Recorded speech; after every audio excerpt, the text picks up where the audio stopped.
السلام علیکم ناظرین، مجھے سکون چاہیے، کہاں سے ملے گا سکون؟ تمہیں پتہ ہے میں تھک گئی ہوں، سمجھ نہیں آتا کیا کروں، کوئی راستہ نظر نہیں آتا جس کے ذریعے میں اس بے چینی سے نکل جاؤں۔ مجھے لگتا ہے میں بوجھ ہوں سب پر، ماں باپ پر، دوستوں پر، بہن بھائیوں پر۔ میرا دل چاہتا ہے بہت دور کہیں ہمالیہ کی پہاڑیوں میں چھپ جاؤں، جہاں کوئی انسان نہ ہو، کوئی جاندار نہ ہو، کیونکہ جب بھی میں کسی کو سانس لیتے ہوئے دیکھوں گی مجھے میرے پچھلے 6 سال یاد آئیں گے، جن کو میں نے کسی سیراب کے پیچھے بھاگتے ہوئے گزارا ہے، اور خالی ہاتھ اتنی ہی دکھ آج ہوں جتنی 6 سال پہلے تھی۔ مریم بنا آنسوؤں کے سسکتے ہوئے بولے جا رہی تھی۔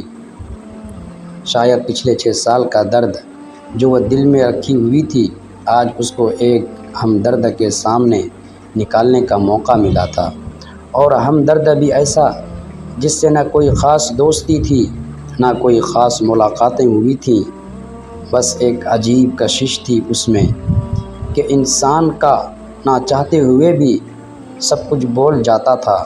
اس کو شاید راز رکھنے آتے تھے۔ ہاں، عائشہ کو راز رکھنے آتے تھے۔ اچھا تو پھر چھوڑ دو، اگر یہ سب اتنی ہی تکلیف دیتا ہے۔ عائشہ مسکرائی۔ کیا یہ اتنا ہی آسان ہے جتنی آسانی سے تم نے بول دیا ہے؟ مریم کے چہرے کے تاثرات بدلے۔ شاید یہ اس سے بھی آسان ہے۔ عائشہ پھر مسکرائی۔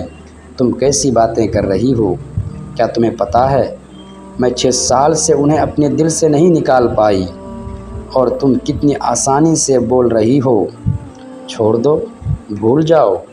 مریم کے تاثرات میں دکھ، اذیت، درد سب کچھ ایک ساتھ سمٹ آیا، اور ایک کرب کے ساتھ بولی، دیکھو جس کی عادت تمہیں 6 سال سے ہے اور تم اس کو 6 سال سے جھیل رہی ہو، کیا تمہیں پتہ ہے تم اس کو 6 سیکنڈ میں بھول سکتی ہو؟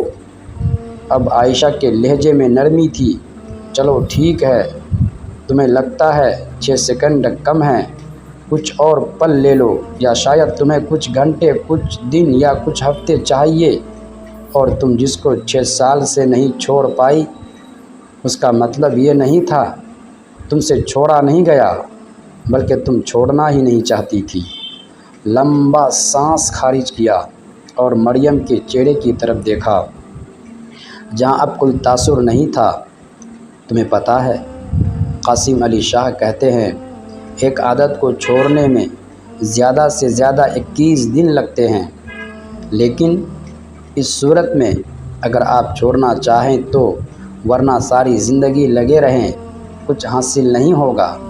عائشہ کے الفاظ سے مریم کا چہرہ سفید پڑتا جا رہا تھا، جیسے اس کے چہرے سے سارا خون نچوڑ دیا گیا ہو، اور وہ بولی، اب بھی کچھ نہیں کیا؟ تمہیں علم ہے جیسے لوہا لوہے کو کاٹتا ہے، ایسے ہی محبت کو اور عشق کو کاٹ دیتا ہے۔ اس کا عشق 6 سال سے اپنے دل میں لیے بیٹھی ہو، اس کو کسی اور عشق سے کاٹ دو۔ مریم کا چہرہ سرخ ہوا اور حیران نظروں سے عائشہ کو دیکھا، لیکن الفاظ کا سہارا پھر نہیں لیا۔ آج وہ شاید بس سننا چاہتی تھی۔ مجھے پتہ ہے اب تم سوچ رہی ہو کہ میں تمہیں بے وفائی کا کہہ رہی ہوں، ایک ایسے انسان سے بے وفائی کا جس سے پچھلے 6 سال سے تم وفا کرتی آئی ہو، پر کیا تم ایک انسان کے عشق کو اللہ کے عشق پر ترجیح دو گی؟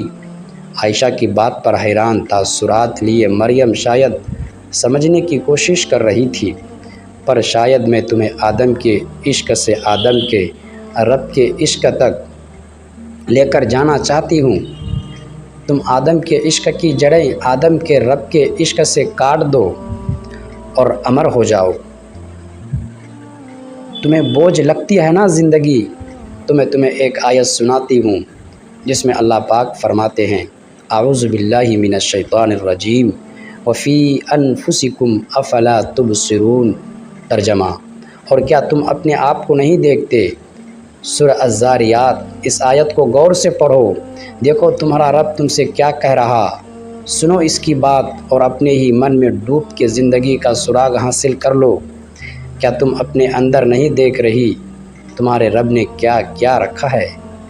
تھوڑی سختی آئی تھی عائشہ کے لہجے میں، اور مریم کی آنکھ سے پہلا آنسو نکلا اور پلکوں پر ہی اٹک گیا، پھر دوسرا جو گال کو نم کر گیا، اور پھر تیسرا جو گردن تک رسائی حاصل کر گیا۔ پھر ایک تواتر سے آنسو جاری ہوئے، اور ہر آنسو کے ساتھ ابن آدم کے عشق کی جڑیں کھائی جاتی رہیں، اور ابن آدم کے رب کا عشق مضبوط ہوتا چلا گیا۔ عائشہ کے چہرے پہ مسکراہٹ آئی اور وہ اٹھ کر باہر نکل گئی۔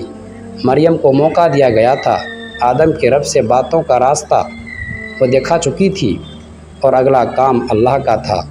اسے صرف اپنے رب کی طرف سے اپنے رب کا پیغام پہنچانے کا حکم تھا۔ اپنے بندے کے دل میں کیسے ڈالنا ہے وہ کائنات کا رب خوب جانتا ہے۔ ناظرین کرام، اگر ویڈیو اچھا لگے تو لائک اور شیئر لازمی کریں، اور مزید اس طرح کی ویڈیو دیکھنے کے لیے پلیز ہمارے اس یوٹیوب چینل کو سبسکرائب ضرور کیجیے گا۔ شکریہ۔